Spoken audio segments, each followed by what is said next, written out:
Kita ikuti segera Interaktif Radio Talk Indonesian Strong From Home.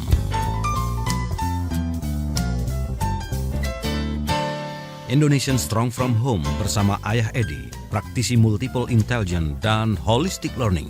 Selamat mengikuti. Halo, selamat malam Smart Listener. Apa kabar Anda pada kesempatan malam hari ini? Wah, senang sekali ya. Ini waktu saya tunggu-tunggu selama hampir 3 tahun saya berada di Radio Smart FM, yaitu bertemu langsung dengan Ayah Edi dalam Indonesian Strong From Home. Selamat malam Ayah Edi. Selamat malam Mas Daril Adam. Luar biasa. Saya nggak tahu nih mimpi apa nih bisa langsung bertatap muka malam hari ini. Mudah-mudahan mimpinya bagus ya. Amin. Mudah-mudahan. Ini mimpi orang-orang juga di luar sana ya, biar bisa ketemu langsung dengan Ayah Edi pastinya ya. Amin. Ayah Edi, malam hari ini kita akan membahas mengenai orang tua yang belum tahu cara mendidik anak yang bermasalah di tempat umum ya. Iya. Ini apa sih yang menarik dari pembahasan ini? Begini ya Mas Daril ya. Saya tuh kan kerjanya keliling-keliling gitu ya. Kadang-kadang ke mall, kadang-kadang di kampung, kadang-kadang jalan di pasar gitu. Pokoknya saya ya sebagai seorang praktisi itu pengen tahu kehidupan semua masyarakat ya, mulai dari masyarakat yang ada atas, tengah, bawah, sampai grassroots gitu. Yang menarik dan juga memprihatinkan adalah saya sering melihat orang tua ya. Rata-rata si ibu-ibu, jarang ayah saya temukan, lebih banyak ibu yang membawa anaknya misalnya ke mall, kemudian anaknya mulai merengek-rengek gitu. Saya lihat banyak orang tua yang satu reaksinya itu kebingungan, jadi nggak tahu harus gimana. Terus ada lagi yang bereaksinya jelas-jelas salah, misalnya anak yang serius merengek begitu dia malah bercandain, dan kita lihat anak dibercandakan kalau lagi merengek gitu tambah ngamuk dia. Terus ada lagi yang reaksinya marah gitu, seperti mulai ya kamu ini gimana sih gini. Ngomongnya banyak tapi actionnya nggak ada gitu. Terus ada lagi juga yang sudah mulai ngejiwir anaknya, udah nih gini ya. Saya sebenarnya prihatin gitu. Nah terus pernah kemarin juga di kampung ya, saya suka jalan-jalan di perkampungan gitu. Ada lagi kejadian seperti itu. Terus saya bilang, ibu, kenapa anaknya? Iya nih nggak tahu nih, emang dia bandelnya minta ampun gini-gini. Jadi dari pihak ibu-ibu ini sepertinya tidak ada yang merasa bersalah. Gitu, itu problem utamanya. Kemudian selalu bilang ini anak nih susah diatur, emang dia nih begini. Nah mulai ngomong banyak dan sebagainya. Oh gitu ya Bu ya, saya bilang. Saya nggak berani ngomong bahwa teknisnya begini karena di situ sedang berlangsung ego antara orang tua dengan ego anak. Gitu. Sebelum si ibu sendiri bertanya, kalau ibunya nggak bertanya, saya cuma begitu ya Bu ya, begitu ya, jadi anak ibu ya yang bandel gitu. Iya emang anak ini nih, itu kakaknya nggak begini amat katanya. Gitu. Pokoknya bahasanya kayak begitu, dan terus hampir semuanya itu menyalahkan positioningnya di anak. Gitu. Padahal saya belajar tidak ada anak yang terlahir bermasalah. Yang kedua, saya belajar lagi bahwa setiap ada asap itu pasti ada apinya. Gitu. Jadi kalau anaknya begitu, ada sebabnya ini. Kan nggak lantas serta merta ya anak kita terlahir ya seperti itu, begitu Mas Dari. Dan kebanyakan anak pun akan menangis ya ketika permintaannya tidak dituruti ya. Iya, kira-kira seperti itu. Tapi action yang tepat seperti apa sih? Dan itu hampir saya belum pernah ketemu gitu ya. Kita nanti bahas selama lebih kurang 2 jam ini. Tapi ternyata kata-kata menangis ini tergelitik untuk menjadikan sebuah lagu dari Rick Astley, Cry for Help, yang cocok banget dengan momentum pembicaraan kita malam hari ini, yaitu orang tua yang belum tahu cara mendidik anak yang bermasalah di tempat umum. Kita dengarkan terlebih dahulu. Cocok ya kalau misalnya diaplikasikan kepada anak yang memang sedang menangis, meminta sesuatu hal yang dia inginkan, tapi nggak dikasih, ya dia butuh pertolongan dalam bentuk nangisnya itu. Karena ini kontekstual sekali dengan tema kita, yaitu bagaimana orang tua yang belum tahu cara mendidik anak yang bermasalah di tempat umum. Kalian bisa berinteraksi di 0213983388 atau di 0812112959. Tapi line telepon kita buka nanti di sesi yang ketiga. Ya udah, kalau kita lihat Rick Astley, Cry for Help, ini memang merupakan satu hal yang kerap kali dilakukan oleh anak ya, Ayah dia. Ketika dia minta sesuatu nggak dikabulkan, katakan seperti itu. Iya, semua anak punya naluri dasar untuk memaksakan kehendak. Karena memang Tuhan merancang itu dalam fasenya namanya fase egosentris. Gitu. Jadi egosentris itu apa sih? Sebuah fase anak itu memaksakan semua kehendaknya. Nah, kenapa Tuhan memberikan fase ini pada anak-anak? Jadi ada alasan di belakangnya. Karena masa anak-anak itu adalah masa-masa menumbuhkan syaraf. Bagaimana syaraf itu bisa tumbuh adalah dengan mencoba dan mengeksplorasi sesuatu apapun melalui kelima indranya. Jadi entah caranya lewat makan, lewat minuman, lewat permainan, lewat apapun, lewat gerakan. Setiap kali itu dilakukannya maka satu saraf tumbuh. Jadi kalau misalnya dia melakukan sesuatu banyak hal, maka banyak saraf yang tumbuh. Nah, Tuhan tahu bahwa kebanyakan orang tua itu habitnya, reaksinya melarang. No, jangan, enggak boleh. Nah, setiap nggak boleh itu artinya anak tidak jadi melakukan sesuatu. Itu artinya saraf di kepalanya tidak jadi tumbuh. Padahal pertumbuhan saraf itu ada rentang waktunya. 0 sampai 12 tahun. Jadi kalau 12 tahun terlampaui, maka saraf itu tidak akan bekerja lagi untuk tumbuh. Nah, dasarnya di situ. Mahasiswa ya, suatu di Harvard waktu itu mengadakan uji coba terhadap mata kucing. Jadi kucing itu satu matanya ditutup. Nah, selama kira-kira 6 bulan baru dibuka matanya. Nah, itu buta. Mata sebelahnya buta, mata sebelahnya melek. Kenapa? Karena waktu atau window, batas waktu untuk tumbuhnya saraf di mata itu sudah terlampaui. Jadi walaupun dibuka nggak mau numbuh lagi dia. Nah, itu akan terjadi pada anak kita, Mas Daril. Jadi kalau 12 tahun misalnya dia nggak bisa bicara, kesananya sulit bicara. Gitu. Nah, itulah sebabnya kenapa anak-anak itu dikasih program yang namanya egosentris. Egosentris itu fungsinya untuk apa? Untuk supaya saraf-sarafnya tumbuh. Caranya gimana? Caranya dia memaksa dengan cara apapun, nangis, teriak, apapun gitu. Nah, the problem is kita harus piawai memilah. Nah, mana yang kira-kira ini proses pertumbuhan saraf, mana yang kira-kira nanti bakal jadi perilaku buruk. Nah, ini kan sebuah dilematik buat kita. Benar. Kayak ini gitu. Malam hari ini mungkin sekaligus juga pembelajaran kembali ya buat orang tua yang memang sudah menjadi orang tua, termasuk saya dan juga ya Edi dan seperti yang lainnya. Iya, semua orang tua. Sebenarnya tiap hari ini kita belajar, Mas Daril, gitu. Cuma kita duluan tahu aja. Sebenarnya bukan pinter kok, enggak pinter gitu. Baik. Kita akan lanjutkan lagi di sesi berikutnya dan Anda masih bisa berinteraksi. Silakan di 0812 11 12 959. Termasuk ini sudah ada beberapa pertanyaan yang masuk yang akan kita coba sikapi perlahan tapi pasti. Jadi Anda jangan kemana-mana, tetap bersama dengan kami dalam Indonesian Strong From Home. Di program Indonesian Strong From Home, saya masih bersama dengan Ayah Edi, praktisi Multiple Intelligence dan Holistic Learning, dan kita membahas mengenai sebuah permasalahan yang intinya adalah ini tidak bisa disalahkan anak sepenuhnya ya, Ayah Edi ya. Karena tentunya kita perlu belajar juga bahwa di balik ini pasti ada maksud tertentu yang belum pernah kita tahu. Seperti tadi dikatakan ada pembentukan saraf-sarafnya. Nah, ini pertanyaan saya nih Edi, mungkin pertanyaannya dari Smart Listener juga.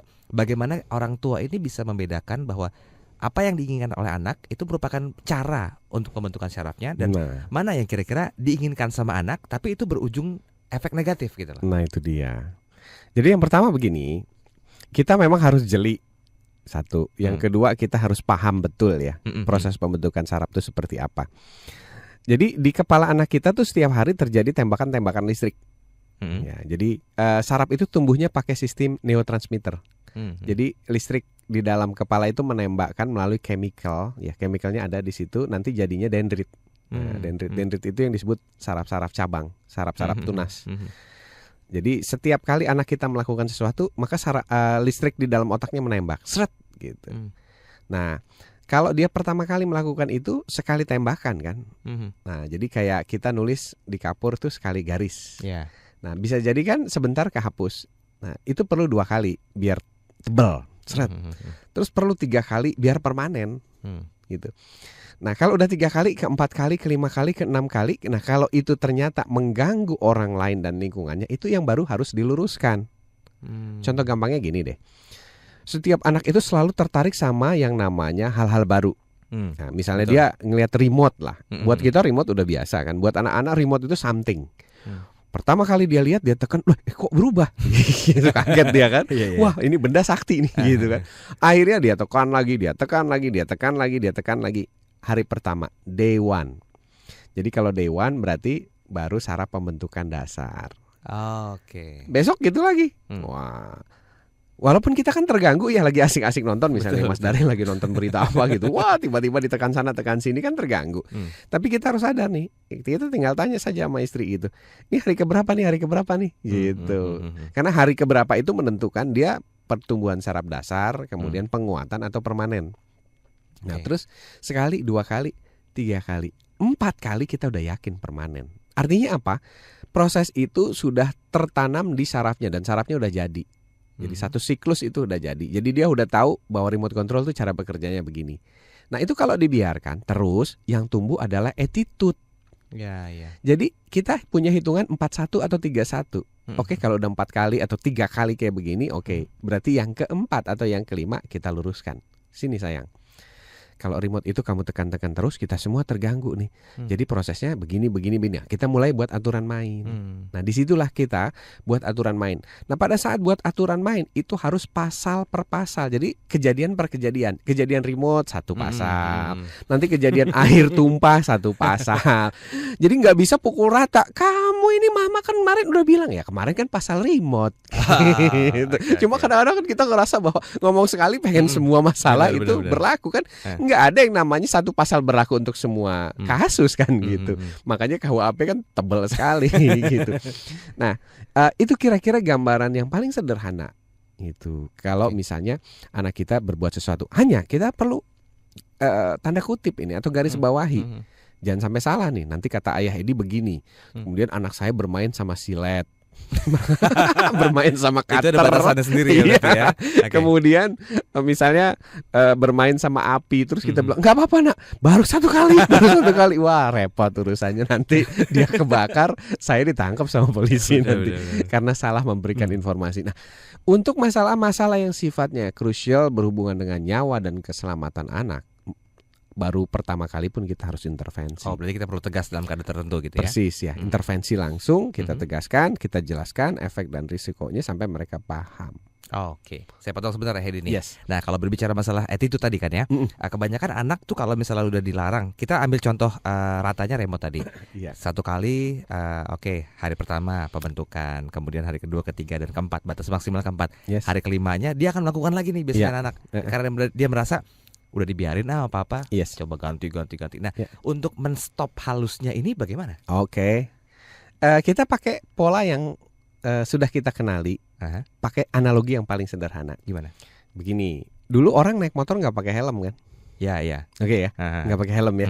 Nah, terus udah terbiasa kok naik motor nggak pakai helm gitu. Tiba-tiba kita mau buat aturan helm. Naik motor harus pakai helm. Nah, apa yang dilakukan oleh polisi pertama? Buat aturan main. Oke, mulai kapan berlakunya? Terus apa konsekuensinya? Kalau nggak pakai helm, berapa dendanya? Jadi ada reward and punishment. Jadi anak ini jelas. Nah, yang paling penting adalah masa berlakunya harus disosialisasikan dulu. Jadi nggak bisa misalnya kita berhentikan hari ini juga. Kita kasih sosialisasi mulai tanggal berapa ya. Nah, pakai helm ini diberlakukan. Jadi orang itu punya jeda waktu untuk merubah dari perilaku sebelumnya ke perilaku yang baru. Nah, 1. Meskipun nanti pasti ada yang melawan, ada yang coba-coba melawan, dan anak-anak itu biasa coba-coba melawan, coba-coba untuk melanggar aturan, itu biasa, itu manusiawi. Nah, cuma kita punya koridor, aturannya jelas dulu. Nah, kalau aturannya sudah jelas, apakah dia paham? Jadi kita jelaskan ke dia, kemudian kita kasih jangka waktu sosialisasi mulai kapan berlakunya. Nah, jadi persis seperti itu gambarannya. Nah, berikutnya adalah tegas. Oke, aturan ada. Kemudian sosialisasi jalan.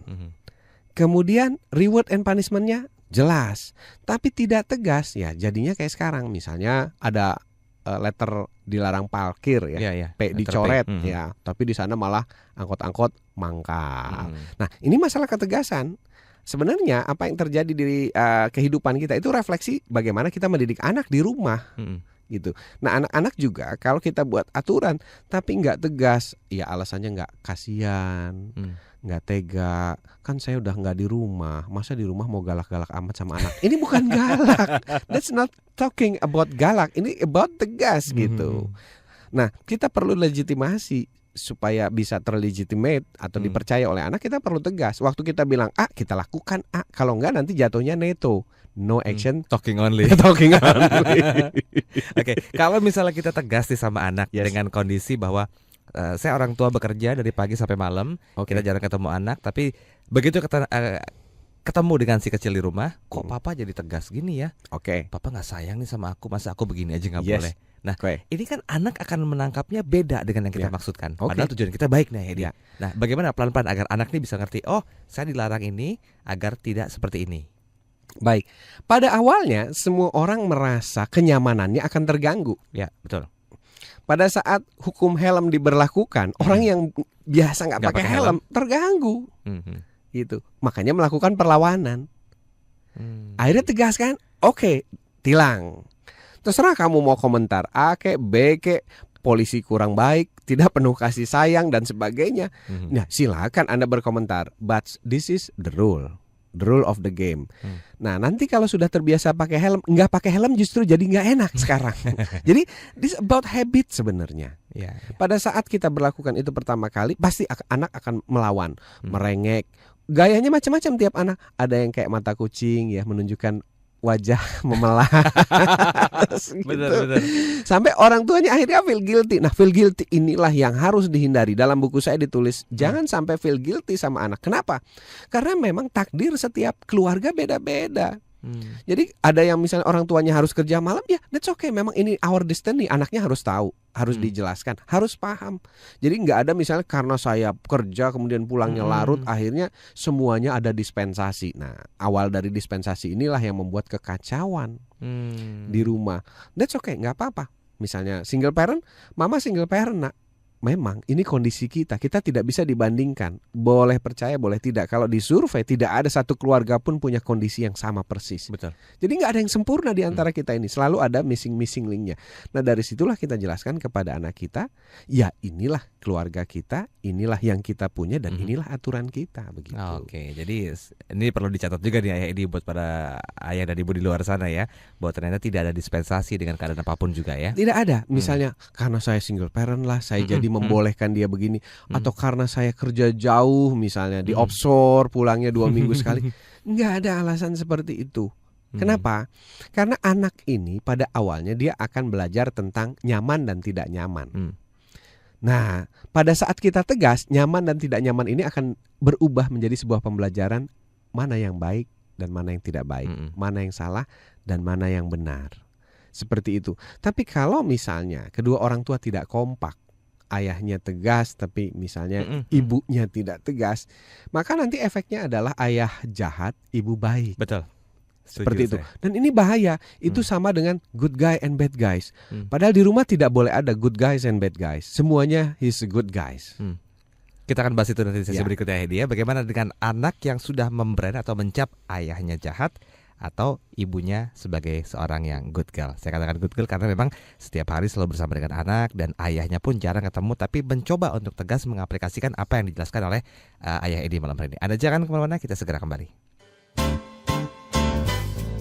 Sudah banyak mungkin para orang tua yang menerapkan apa yang dijelaskan oleh Ayah Edi, karena tidak hanya melalui corong radio ini saja. Ayah Edi kerap kali memberikan edukasi untuk orang tua. Bahkan mungkin juga buku-bukunya pun sudah bisa dikatakan cukup mewakili dari apa yang dijabarkan dari perbincangan setiap hari ini bersama dengan Anda seperti itu. Nah, mungkin Ayah Edi kalau kita lihat dari sisi orang tua yang memperlakukan ketegasan dan di satu pihak orang tuanya tidak memberikan ketegasan yang sama, nggak kompak gitu ya. Nah, ini anak-anak ada berpihak.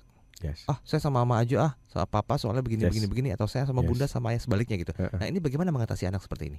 Ya, disitulah yang perlu kita tekankan bahwa siapapun yang mendidik anak ini harus kompak, siapapun.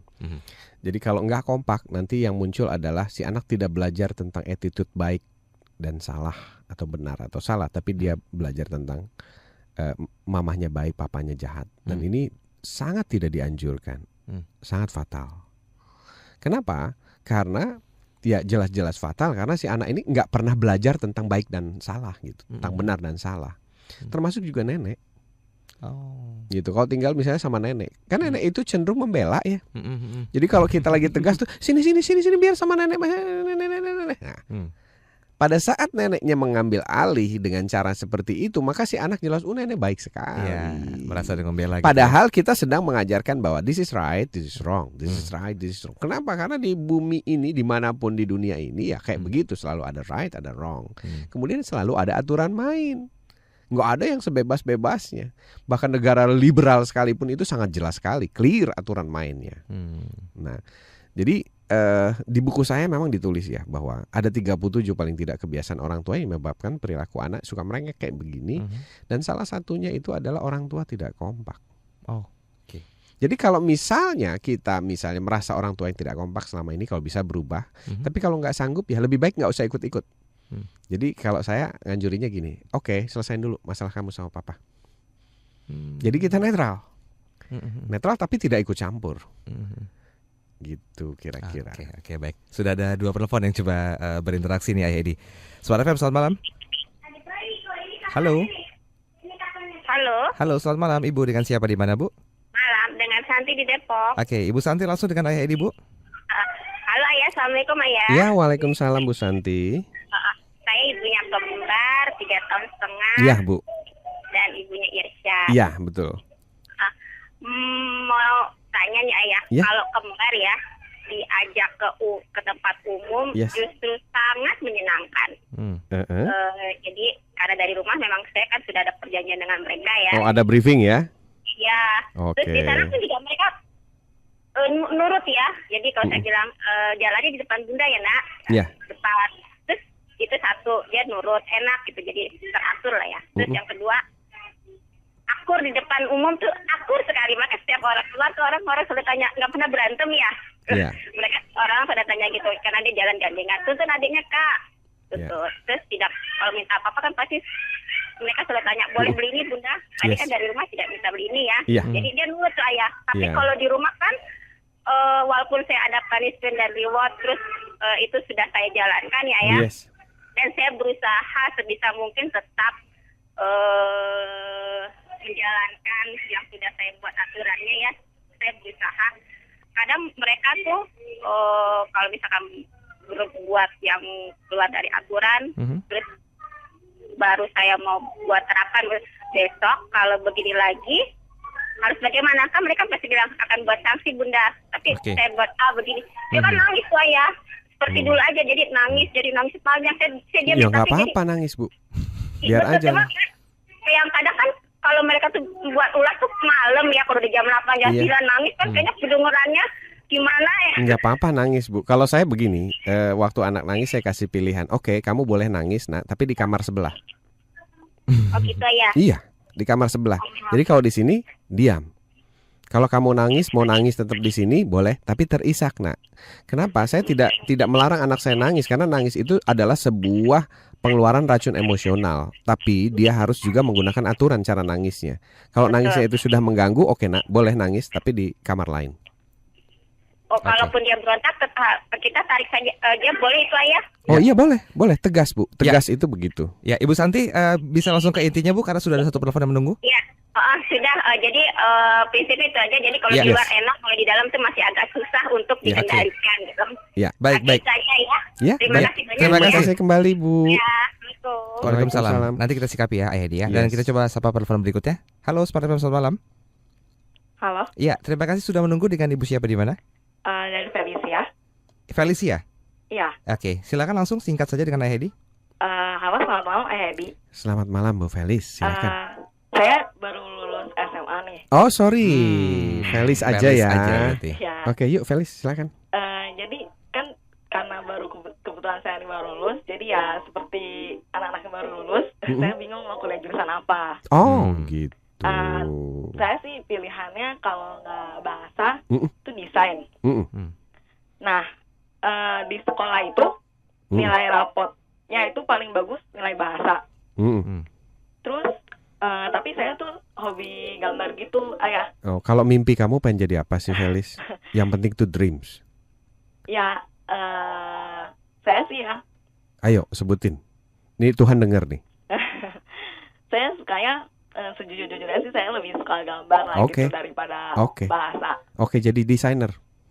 Tapi gini, saya pernah tes bakat ayah. Di situ multiple intelligence saya itu visual spasial. Yes. Tapi minatnya bahasa. Oke. Terus saya juga dulu pernah tes sidik jari di sekolah. Yes. Hasilnya saya tuh intuiting introvert. Oke. Ya. Terus berdasarkan tes bakat saya tadi, kan minat sama bakatnya beda. Menurut ayah, saya lebih bagus ngikutin minat atau ngikutin bakat saya? Minat sama bakat harusnya sama. Kalau misalnya minat sama bakat beda, itu salah tesnya itu. Jadi, ya. saran ayah gimana? Iya. Oke. Iya, nanti kita bahas nanti ya Felicia ya. Ya. Oke, baik. Terima kasih Felicia telepon Anda dan juga Ibu Santi, terima kasih. Ya. Ini kita sikapi dulu dari Ibu Santi di Depok tadi tentang kasusnya 3 tahun anak kembar. Kalau saya baca polanya, yang pertama adalah masalah ketegasan saja. Jadi Bu Santi tadi masih ragu-ragu pada saat melaksanakan ketegasan karena anaknya suka nangis. Nah, kebanyakan orang merasa nangis itu harus didiamkan. Oh tidak. Nangis itu harus diedukasi. Tergantung untuk apa dia nangis. Kalau misalnya dia nangis itu karena perutnya sakit, kolik, itu kita tolong. Tapi kalau tangisannya itu untuk strategi melawan, break the rule, oke. Go ahead, saya tunggu. Saya selalu bilang sama anak saya, di mall pun kalau mau nangis, nak. Ayo, saya tunggu. Sampai berapa kuat kamu nangis. Nah, kemudian pada saat itu kita kasih penjelasan. Kamu mau nangis lebih cepat atau lebih lama? Kalau lebih cepat, kasih tanda ayah, nanti ayah peluk, ayah maafkan. Jadi kita harus kasih tahu bahwa pada saat kita mengedukasi si anak, kita tetap sayang sama anaknya. Yang kita tidak suka adalah attitude-nya. Saya selalu jelaskan, ayah tidak suka sama Dido, sama anak saya, karena dia melakukan X. Jadi dia tahu bahwa yang ayahnya tidak suka itu dia melakukan X. Gitu, misalnya merusak mainan, atau misalnya apa, atau misalnya ini dan itu dan sebagainya, merusak barang, atau misalnya mengganggu adik. Jadi actionnya yang dia tidak suka. Nah, setelah actionnya itu dia pahami dan dia janji mau rubah, orangnya, personality-nya saya peluk. Saya peluk, kemudian saya something. Minta maaf ya ayah. Iya nak, ayah maafin. Ayah tahu kok kamu anak baik nak. Gitu. Ayah tetap sayang sama kamu. Yang ayah tidak suka, your attitude. Jadi dia bisa membedakan bahwa ayahnya tetap cinta sama dia gitu. Makanya anak saya buat surat cinta karena dia tahu bahwa ini orang telah membedakan antara attitude dengan personality. Kadang-kadang kan kita suka dicampur tuh ya. Mama gak suka sama kamu. Loh, jadi anaknya, oh jadi gua gak suka nih. Jadi mama gak suka sama saya nih secara personal. Padahal kita harus jelasin itu ya. Your attitude yang XYZ. Kemudian setelah dia sadar mau berubah, udah selesai masalahnya. Jadi jangan dilama-lama. Jangan kadang-kadang kan orang tua sampai emosi, nunggu besok, diem, diajakin ngomong, ya. Diem. Iya, jual mahal. Ngerasa orang tua gitu ya. Iya, ngerasa orang tua. Bener banget ya istilahnya. Saya pernah gitu soalnya.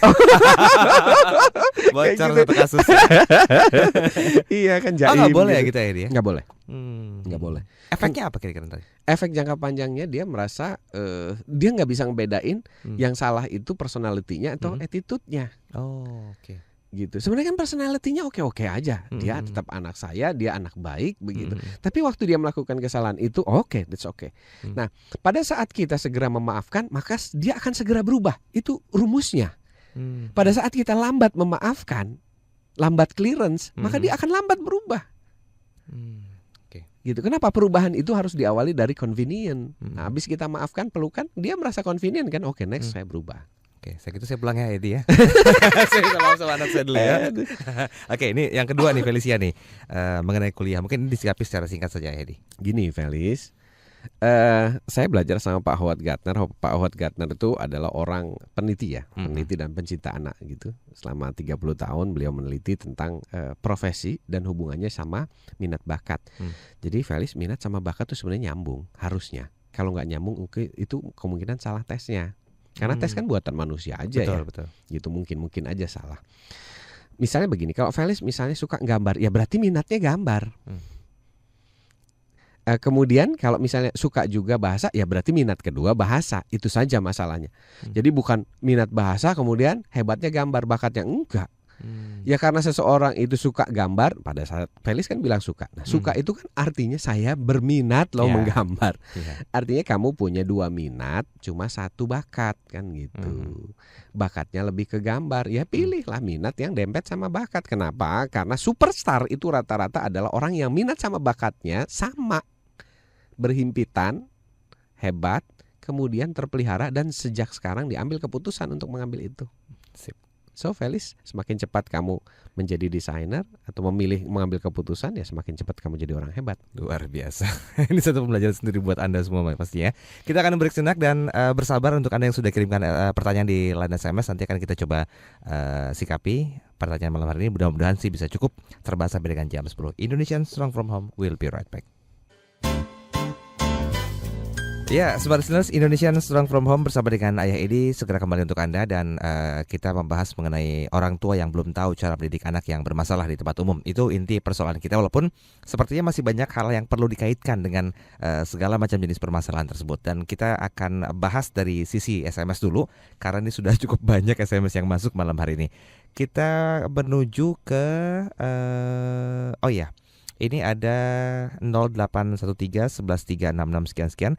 Assalamualaikum Ayah, bagaimana caranya memberitahukan bahwa hal tersebut salah pada anak usia 1 tahun? Kemudian anak perempuan saya Syakira berusia 1 tahun, apabila menginginkan sesuatu menangis dengan keras sampai kemauannya terpenuhi. Nah, bagaimana nih cara memberitahukannya bahwa hal itu salah sama anak usia 1 tahun, Noah Edi? Ya, yang pertama begini ya, manusia itu beda sama binatang. Kalau manusia itu dia bisa membaca bahasa tubuh. Saya tidak tahu binatang bisa atau tidak begitu. Tapi kalau saya lihat di Discovery Channel ya mungkin bisa, mungkin tidak. Tapi manusia sangat bisa. Nah, kalau kita jeli melihat, anak kita itu sebenarnya sebelum berbuat sesuatu dia lihat dulu mata orang tuanya. Boleh dites nih. Bener, emang iya. Dia ngeliat dulu gitu. Nah, di situ kita waktu memandang balik, bahasa tubuh kita seperti apa? Kita bisa menunjukkan setuju, tidak setuju, tidak menyukai, marah, itu bisa kelihatan. Dan kalau kita sudah bahasa tubuhnya tidak menyukai, anak kita tuh sudah mulai agak ragu-ragu melakukan itu. Apalagi kalau ditambah gelengan kepala. Harusnya itu bisa dilatihkan. Tapi kadang-kadang kita sendiri nggak menyadari bahwa manusia itu bisa pakai bahasa tubuh gitu. Akhirnya yang muncul itu bahasa mulut. Jadi sebenarnya cukup dengan pandangan, tapi yang keluar, kamu kan kemarin mama udah bilang gini-gini. Jadi si anak panik. Nah, yang terserang itu adalah emosional si anak. Pada saat emosional seseorang terserang, maka yang aktif adalah otak reptil. Prinsipnya begitu. Kita punya 3 lapis otak ya. Otak berpikir bijak, ya, otak emosi atau sensor, sama yang paling bawah itu namanya otak reptil. Reptil itu seperti apa? Ya reaksinya seperti reptil. Begitu orang tuanya marah, anaknya ngamuk. Itulah selalu kenapa kita lihat ya, ada 2 ekor reptil yang sedang mengamuk, yang satu besar, yang satu kecil. Karena awalnya dari seperti itu. Kita tidak memahami signaling dari anak. Coba deh mulai nanti malam atau besok ya, lihatlah. Tapi kadang-kadang kalau kita sudah biasa menggunakan bahasa mulut dan kekerasan, anak tidak lagi peka terhadap signaling orang tuanya. Oke, ini faktor kebiasaan juga berpengaruh sebenarnya. Iya. Begitu. Nah, ini faktor ketidaktahuan lebih banyak ya. Begitu kita tahu, kita bisa menggunakan mata. Dan anak kita itu biasanya paling suka dididik dengan 1 mata 2 bisikan. Sayang, jangan berisik ya, please. Ya, ngomongnya pelan-pelan. Habis gitu dia pelan. Tapi kalau kita bilang jangan berisik, jangan berisik ya, tapi ngomongnya dengan keras, dia tidak akan menjadi pelan, tapi dia akan melakukan perlawanan. Karena yang kita serang itu adalah egonya. Padahal yang kita maksudkan education itu adalah melatih alam sadarnya, reaksi sadar. Nah, makanya kita gunakan cara-cara yang tepat untuk masuk ke area-area otak mana nih kira-kira. Seperti itu. Nah, pada saat caranya salah, maka reaksi otaknya juga akan salah. Dan yang merespon juga otak yang tidak kita harapkan, ya, otak reptil tadi gitu. Bagian bawah pastinya. Ya, sudah cukup terjawab mungkin. Ini untuk ibu yang punya anak 1 tahun, Syakira. Salam buat si kecil ya. Pada saat Syakira memaksakan nangis seperti tadi ya, itu adalah strategik. Makanya kita perlu nih belajar tangisan anak. Karena tangisan anak itu sebabnya beda-beda dan untuk tujuan yang berbeda. Oh, anak kita canggih untuk hal-hal yang kayak gitu. Kita semua waktu kecil juga sama kok kayak anak kita begitu. Cuma sekarang udah lupa. Nah, begitu kita tahu bahwa ini strategik. Shakira nangis untuk strategik. Maka tinggal kita bilang, oke, kalau Shakira mau nangis silahkan. Mama tunggu sampai diam. Tapi mama tidak akan pernah bergeming. Kalau mama bilang A. Kalau mama bilang B. Itu yang dilakukan seorang ayah Edi pada anaknya. Jadi kalau saya bilang, nak, mandi, itu gak pakai repot-repot. Ingat ya janji kita, karena saya ada janji, ada kesepakatan. Kalau saya bilang, nak, ayah mau pergi, mau ikut gak? Kalau nanti ayah sudah siap, kamu belum, ayah tinggal. Karena ayahnya itu dipercaya sama anak saya. Kadang-kadang saya kalah cepat, dia udah duluan di mobil. Ayah siap, aku udah siap. Kapan dong? Ayah kok lama bener? Nah, kalau udah terjadi seperti itu kita minta maaf. Maaf ya nak ya, ayah yang terlambat kali ini. Gitu. Jadi kita punya konsekuensi. Jadi sebenarnya anak-anak itu mulai merengek, mulai marah, kemudian akhirnya mengamuk karena dia melihat orang tuanya tidak punya aturan main. Yang kedua, orang tuanya tidak bisa dipercaya. Pada saat dia bilang A, tapi ancaman itu NATO, no action, talk only. Jadi akhirnya karena kebanyakan ngomong dan ngomongnya nggak dilaksanakan, anak kita udahlah nggak usah dengerin mama, paling ngomong doang. Kira-kira kayak gitu. Akhirnya si mama bukan bilang, ini nih kayak papanya waktu kecil kayak gini kali ini. Curhat lagi. Oke, kita kasih berikutnya nih. Lempar batu sembunyi tangan. Kita ke mana nih? Ke Sidoarjo dulu ayah Edi. Ini ada Pak Bobi di sana.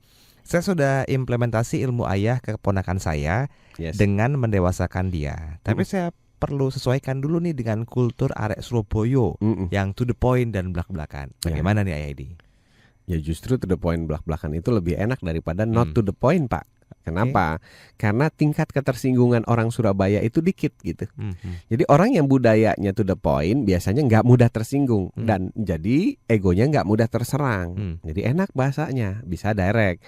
Tapi yang justru kita hati-hati ini pada saat kita berhadapan dengan etnis-etnis yang sensitif, yang bahasanya halus, yang mudah tersinggung. Nah, kata-katanya harus disesuaikan. Seperti itu. Nah, meskipun orang Surabaya, karena juga saya orang Surabaya, Pak. Jadi meskipun nggak tersinggung atau mungkin budayanya seperti itu, tapi ada juga orang Surabaya yang halus gitu. Jadi kita perlu lihat juga Surabaya secara personal, Surabaya secara general begitu kira-kira. Oke. Ya, ini kita coba ke SMS berikutnya nih dari Ibu Ita di Pekanbaru. Putra saya sudah mengikuti tes sidik jari ayah Edi dan hasilnya adalah modalitas belajarnya Kinstack, kekuatan kecerdasannya menyalurkan kekuatan potensinya itu. Oke. Maksudnya gimana nih? Disusul dengan, saya agak kurang jelas untuk menangkap SMS-nya nih. Disusul dengan kekuatan bahasa, matematika, logik, tipe kepribadiannya sanguin koleris. Oke. Bagaimana caranya ayah Edi? Saya ini masih terputus ayah Edi. Tapi kalau bisa disikapi sedikit mengenai statement yang sudah masuk ini bagaimana? Jadi begini ya, kalau memang hasil tes sidik jarinya seperti itu kan yang buka sidik jari tes itu kan konsultan ya. Mungkin ada baiknya ditanyakan kepada beliau, harusnya beliau lebih tahu kan.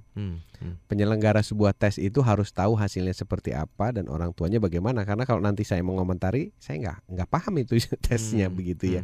Karena tiap operator kan lain-lain, alat ukurnya lain, alat deteksinya lain gitu. Jadi lebih bagus menurut saya ditanyakan langsung pada penyelenggara karena dia berkewajiban untuk menjelaskan sedetail mungkin pertanyaan-pertanyaan seperti ini.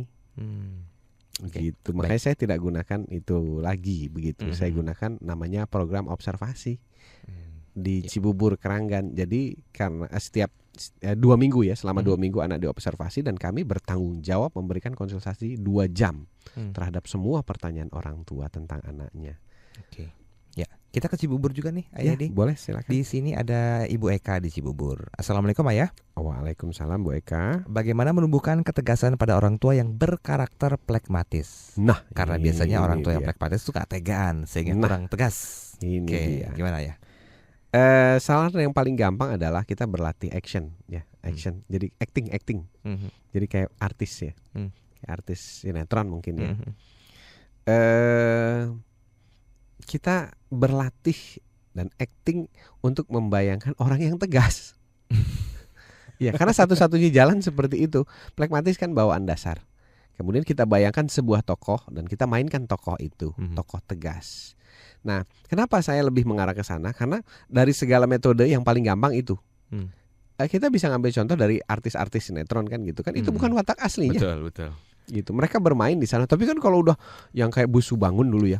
Busu Bangun kan galaknya minta ampun gitu. Padahal aslinya enggak loh. Sampai di jalan itu sampai pernah katanya beliau cerita dipukul, ditampar sama orang gitu. Saking orang sebel. Nah, itu kan sebenarnya hanya permainan watak, permainan acting ya. Dan itu bisa kita latih di rumah. Sama, saya punya anak 2, yang satu sanguine. Nah, kemudian yang kedua itu melankolis. Kalau sama anak yang pertama ya saya acting jadi sanguine, jadi nyanyi-nyanyi, lompat-lompat dan sebagainya. Belajar walaupun tidak maksimal. Nah, terus begitu anak yang melankolis langsung tenang, tempel tangan, ngomongnya pelan-pelan. Mas Indo ada cerita apa hari ini? Ayah mau dengar. Jadi kita harus tahu anak kita punya tipe-tipe apa dan di sana bermain watak. Gitu. Nah, caranya ya itu bayangin sebuah tokoh aja, seorang tokoh ya, tokohnya kayak gini, tokoh tegas siapa nih kira-kira. Ya sudah, kita bayangin dia, setelah bayang-bayang, latih, lama-lama terbiasa kok Bu, bisa.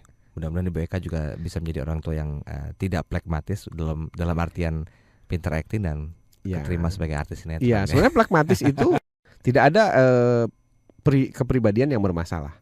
Yang ada adalah kebutuhan yang berbeda, Bu. Betul. Jadi saya tidak mengatakan bahwa flekmatis itu nggak bagus. Justru orang-orang flekmatis banyak temennya, banyak disukai orang, tempat curhat yang baik, penuh pengertian, gampang dipinjemin uang,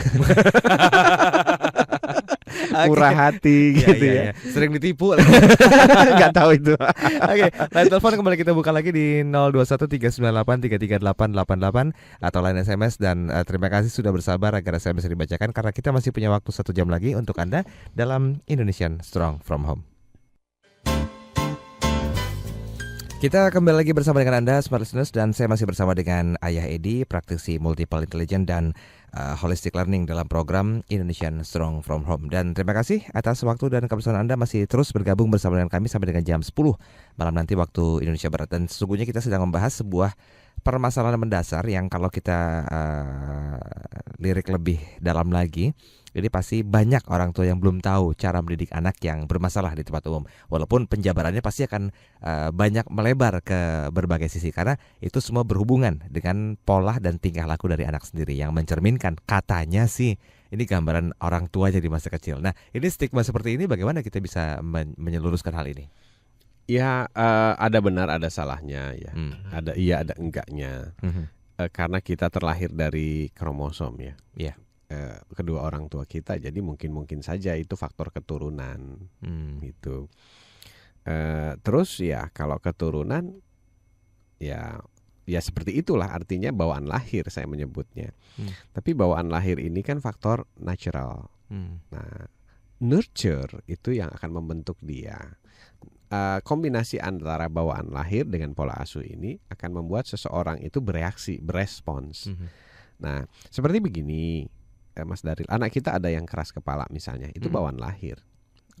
Ya, bawaan lahir keras kepala karena dia dirancang untuk menjadi seorang pimpinan nanti kelak.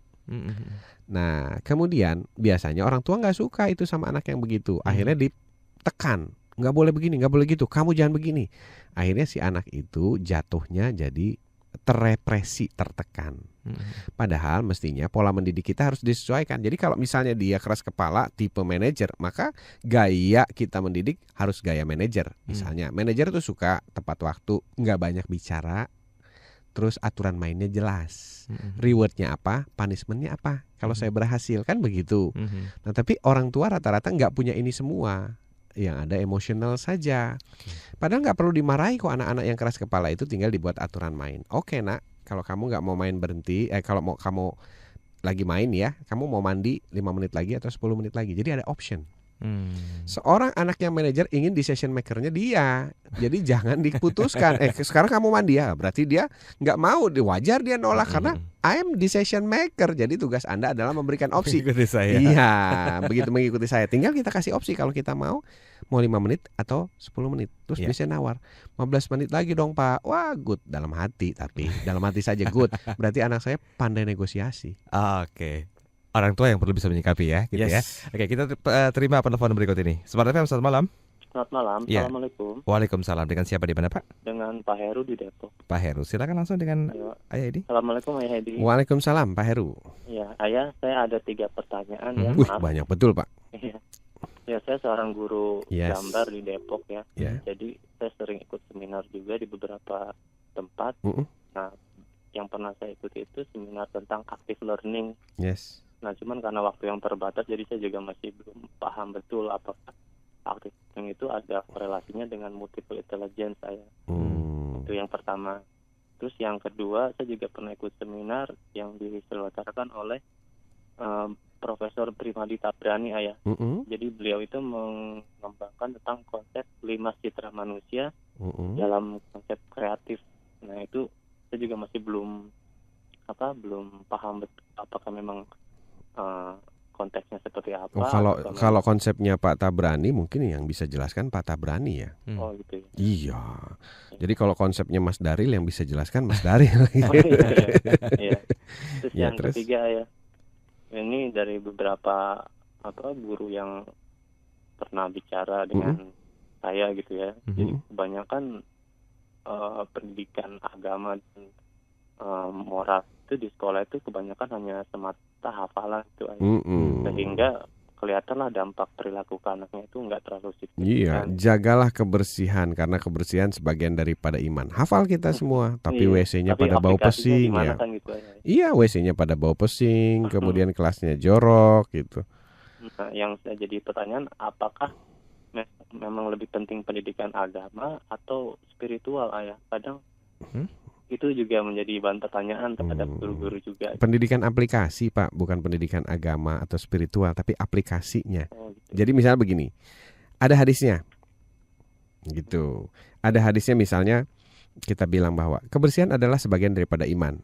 Biasanya kita anak-anak suruh ngapalin hadis tuh. Ini hadisnya, riwayatnya siapa? Nggak penting perawinya siapa, Pak. Yang penting adalah kita tanya sama anak-anak. Kalau di hari-hari ini aplikasinya apa ya? Ada ide nggak? Oh, kita bersihin WC, Pak. Oke, ada ide lain nggak? Oh, baju kita harus dicuci pakai ini. Ada ide lain nggak? Itu yang penting, Pak.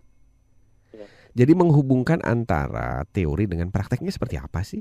Ini anak-anak kita di lapangan di sekolah nih nggak tahu prakteknya, Pak. Semuanya teori semua. Karena pertanyaan kita keliru pada mereka, bukan ada ide nggak? Prakteknya apa? Tapi perawinya siapa? Tahun berapa ini hadisnya? Kemudian urutannya gimana? Itu nggak penting, Pak. Kalau kita yakin hadis itu sahih, sudah. Besok prakteknya seperti apa ya? Apa saja di rumah? Kalau di rumah kayak gimana? Itu sebenarnya soal-soal PR yang perlu dikasih tahu sama anak kita. Jangan ngerjain soal-soalan yang nggak jelas gitu. Yang langsung real, prakteknya apa? Oke. Cukup, Pak Heru? Ya, mulai besok ya, Pak ya, praktek ya. Nah, terima kasih. Waalaikumsalam warahmatullahi wabarakatuh. Kita terima telepon berikutnya. Smart FM, selamat malam. Oke, terputus rupanya. Anda bisa telepon kembali lagi karena kita masih berikan satu kesempatan penanya untuk Anda. Nah, ini kita coba sikapi pertanyaan pertama, active learning dan multiple intelligence tadi. Kalau active learning sama multiple intelligence adalah dua hal yang berbeda. Kalau multiple intelligence itu adalah sebuah pemahaman bahwa setiap anak Mas Daril terlahir cerdas semuanya. Jadi nggak ada yang kakaknya lebih cerdas dari adiknya atau sebaliknya, semuanya cerdas. Cuma mereka cerdasnya di bidang yang berbeda-beda. Ada yang satu cerdasnya siaran, kan nggak gampang, nggak semua orang bisa siaran dengan lancar bahasa di sini. Saya banyak undang bintang tamu yang PhD di sini misalnya gitu, tapi waktu bicara juga terbata-bata gitu. Itu kan sebuah kecerdasan misalnya. Itu multiple intelligence. Dan tugas kita adalah bagaimana kita menemukan dan membuat itu menjadi sebuah prestasi. Itu multiple intelligence. Tapi kalau active learning adalah sebuah teori atau sebuah cara pendidikan yang mengajarkan bahwa guru lebih banyak diam, murid yang lebih banyak bicara. Gitu. Guru berbanyaklah pertanyaan biar murid yang banyak menjawab. Nah, itu kebalikan dari passive learning. Kalau passive learning kan murid dengarkan ya, Pak Guru mau bicara. Gitu. Terus satu lagi, nih kerjakan soal. Jadi kita ngasih soal. Nah, yang harus dijawab di buku sudah ada jawabannya. Tapi kalau active learning, anaknya yang nanya. Nah, kita cari sama-sama. Jadi sentranya, pusatnya adalah si anak. Ya. Oke. Kita sapa telepon berikutnya. Smart FM, selamat malam. Halo, selamat malam. Iya, dengan siapa di mana, Bu? Ini dengan Ibu Yanti dari Balikpapan. Iya, silakan langsung Ibu Yanti. Selamat malam Ayah Edi. Selamat malam, Bu. Anak saya kalau pas di luar sih alhamdulillah ayah udah saya briefing itu lumayan lah gitu. Udah berubah ya Bu ya? Iya. Udah punya bukunya 37 kebiasaan? Oh, udah punya buku. Udah Ayah punya. saya banyak yang punya. Nah, yang ayah Edi menjawab punya juga? Ada. Wah, itu kalau dipraktekin dengan konsisten pasti Bu anak kita berubah. Iya, tapi kemarin ada kejadian ayah kan 5 hari yang lalu saya habis keguguran anak kedua. Iya. Saya di rumah sakit ayah, karena saya kan di sini nggak ada keluarga, nggak ada saudara. Jadi anak saya bawa ya, putri saya umur 3 tahun 7 bulan. Pada saat itu kan saya sedih ya karena saya kehamilan itu saya harapkan, jadi saya menangis. Nah, kebetulan saya lagi mau bayar obat di apotek kan, atas muka ada pembalut kan, memang disuruh bawa pembalut kan buat itu bersihin kegugurannya. Anak saya ambil gitu kan. Terus suami saya tuh marah, langsung cubit anak saya gitu. Ayah, saya kan tolong jangan cubit ya. Reaksinya juga saya langsung depan anak gitu kan. Tolong jangan lakukan itu. Biasanya tuh anak saya bisa diminta, cuman perlu waktu ya, perlu pendekatan gitu lah. Itu tuh gimana ya ayah untuk mengkomunikasikan dengan anak. Terus anak saya ini kan melankolis koleris ya ayah. Kadang-kadang saya merasa nggak bisa maksudnya membuat aturan main gitu loh. Misalnya kalau dia pas melanggar aturan di rumah gitu ayah, saya ajak sepakat untuk ngomong itu, dia nggak mau lihat wajah saya, nggak mau natap mata saya, matanya tuh merem lah atau tengok sana sini atau geleng-geleng atau ngeliat gitu loh. Supaya dia bisa fokus, saya bisa menyentuh secara hati dan dia berikan waktu saya membuat aturan main itu ayah. Baik. Itu ya. Terima kasih. Terima kasih kembali Bu. Ibu Yanti. Kita tutup dulu line teleponnya. Mungkin bisa langsung disikapi oleh Ayah Edi. Yang pertama, kalau kita buat salah sama anak ya minta maaf. Gitu. Jadi tak salah tadi mencubit, salah tadi memukul, minta maaf. Yang dimaksudkan sebenarnya adalah begini. Terus jelaskan kenapa sampai itu terjadi. Nah, nanti ke depannya itu tidak terjadi lagi. Satu, orang tua melakukan itu. Terus yang kedua, pada saat kita bicara sama anak, memang anak-anak itu melakukan perlawanannya bermacam-macam. Jadi ada yang nengok sana, nengok sini, ada yang ini, ada yang nangis, ada yang teriak dan sebagainya ya sesuai dengan tipe masing-masing anak. Nah kalau saya biasanya begini Bu, saya pegang tangannya, tatap mata ayah. Nah kalau dia misalnya nengok, saya pegang pipinya. Begini caranya natap. Ayah akan bicara 5 menit saja, nggak lama. Tatap, perhatikan. Serius nih ayah, saya bilang begitu. Habis begitu kamu boleh bergerak lagi. Tapi kalau kamu tidak mau natap mata ayah, kamu pilih. Kamu akan dapat konsekuensi A, B, C langsung tanpa kita bicara. Atau kamu mau dengar ayah bicara dulu. Jadi dia ada pilihan. Gitu, jelas. Nah, dia harus memilih antara mau menatap ayahnya saat bicara atau tanpa ada pembicaraan dia langsung dapat konsekuensi. Tentunya anak-anak gak mau kan. Betul. Dia pasti memilih yang lebih ringan daripada yang lebih berat. Akhirnya dia tatap. Setelah itu bicara sebentar, selesai. Oke, paham? Kalau paham anggukkan, kalau enggak geleng. Angguk. Oke, sepakat? Angguk. Setelah itu, oke, thank you. Kamu boleh main lagi, Nak. Gitu. Jadi taktis saya bicaranya. Jadi kalau saya janji misalnya sekian menit, dia tahu bahwa ayahnya akan bicara memang cuma sekian menit. Iya. Gitu. Tapi awalnya anak saya juga begitu Bu, tengok-tengok ya, Dimas itu begitu. Untuk menghindari ayahnya bicara serius. Tapi saya kasih pilihan. Begini caranya memandang ayah, begini dengarkan ayah caranya. Jadi kita ajarkan caranya teknisnya. Kalau kamu tidak mau, berarti kamu memilih untuk A, B, C. Sudah siap saya konsekuensinya. Dan biasanya anak begitu tahu konsekuensinya lebih gampangan memilih, dengerin dong. Ya. Gitu. Ini berlaku ketentuan seperti itu berlaku untuk anak usia berapa kira-kira ya? Pada saat dia sudah mengerti berbahasa. Ya. Jadi usianya relatif tiap anak dia mengerti berbahasa, dia harus mulai belajar attitude. Karena semakin lama kita ajarkan semakin sulit, semakin besar usianya semakin repot.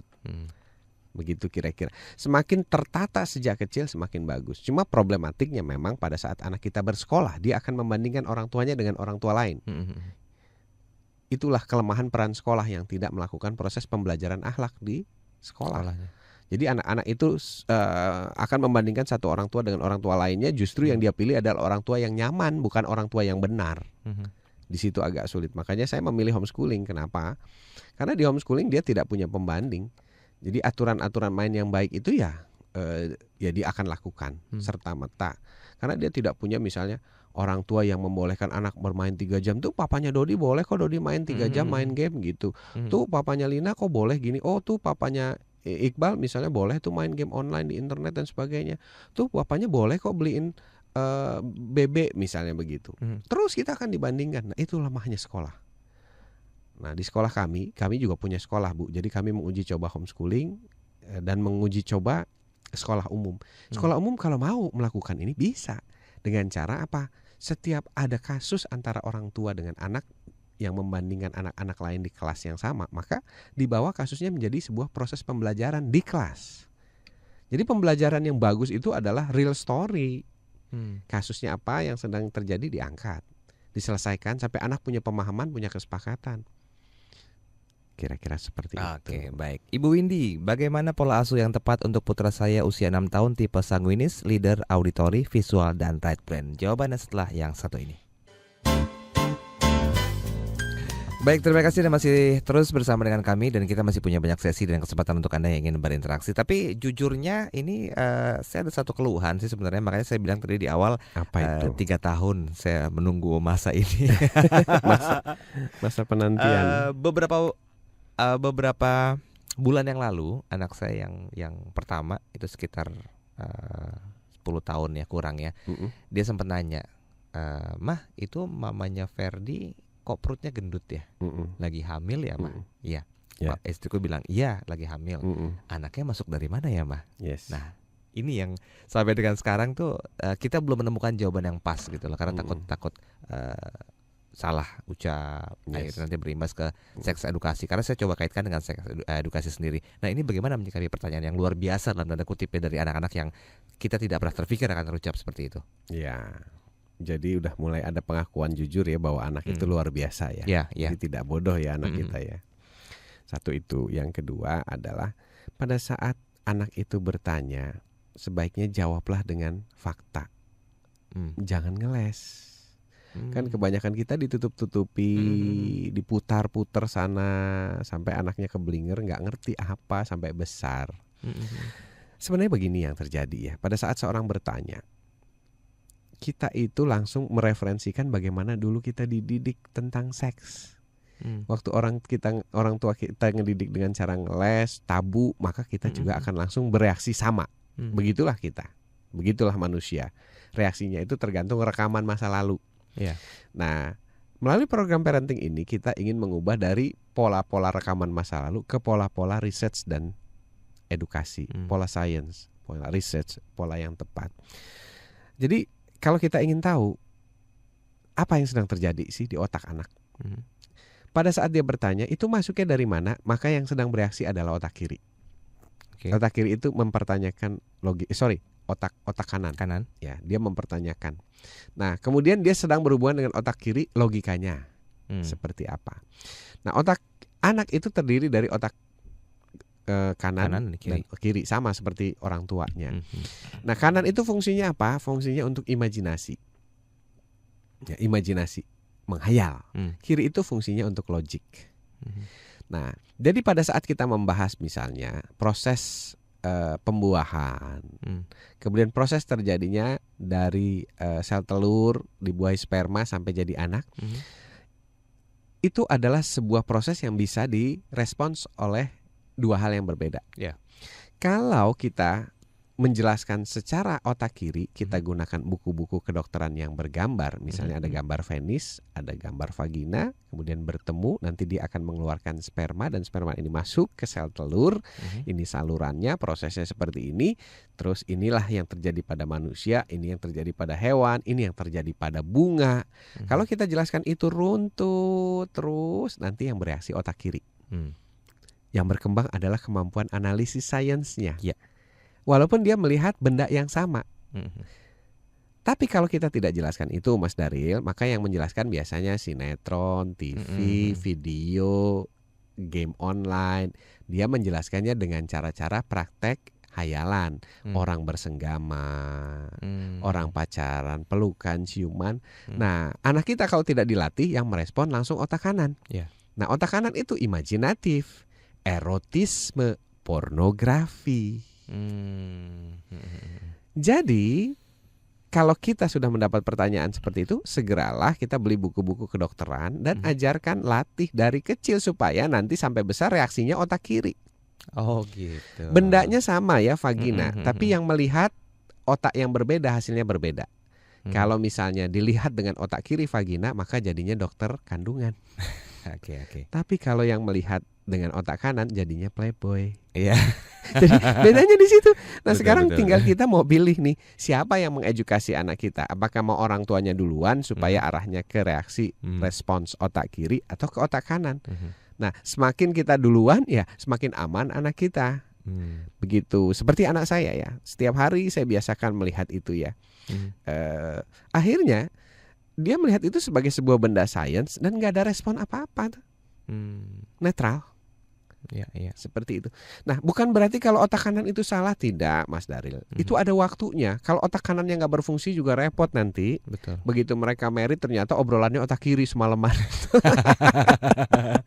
Iya. Jadi ada kebutuhan-kebutuhan pada saat yang tepat. Tuhan sudah merancang itu secara berimbang begitu kira-kira. Iya. Nah nih, Spartans juga perlu tahu nih, ketika ayah Edi tadi bilang otak kanannya playboy, itu matanya beda ngeliat saya. Bowie sampai ketawa tuh sama operator kita. Oke, kita balik ke SMS ya, Ayah dari Bu Windy tadi. Dia menanyakan bagaimana pola asuh yang tepat untuk putra saya yang usia 6 tahun, tipe sanguinis, kemudian leader, auditory, visual, dan right brain. Oke, gimana nih pola asuh yang tepat untuk putra dengan keadaan karakter seperti ini? Oke, pertama apa tadi, sanguinis ya. Sanguinis, kemudian leader, auditory, visual, dan right brain. Begini, orang-orang right brain itu biasanya sering mempertanyakan sampai puas, dia nggak habis-habisnya bertanya. Karena right brain itu adalah create, ingin tahu sampai jelas, sampai terpuaskan. Jadi tugas ibu adalah satu, sabar untuk menjawab. Gitu. Yang kedua, kalau tidak tahu jujur bilang tidak tahu, nak mama, nak. Yuk kita sama-sama cari tahu. Kapan ya kita bisa ke toko buku? Yuk kita coba cari di internet, ada nggak? Itu mamanya Thomas Edison dulu kayak begitu, karena Thomas Edison right brain. Nah kemudian kalau auditory biasanya lebih suka diskusi, ngobrol ketimbang disuruh baca buku. Jadi buku itu jadikanlah antara untuk membahas dan ngobrol. Gitu, jangan dia disuruh baca sendiri. Ini baca bukunya nih kalau kamu pengen tahu. Nanti tidak jalan prosesnya. Yuk kita baca bareng-bareng, atau kebalikan. Ini bukunya mama mau dong dijelasin. Nah, gitu. Nanti dia yang ngejelasin tuh, senang itu kalau bicara. Nah, terus leader. Nah, leader apalagi kalau leader ya. Leader itu pengennya dia melakukan sesuatu buat orang lain. Dia memimpin, dia mengini dan situ.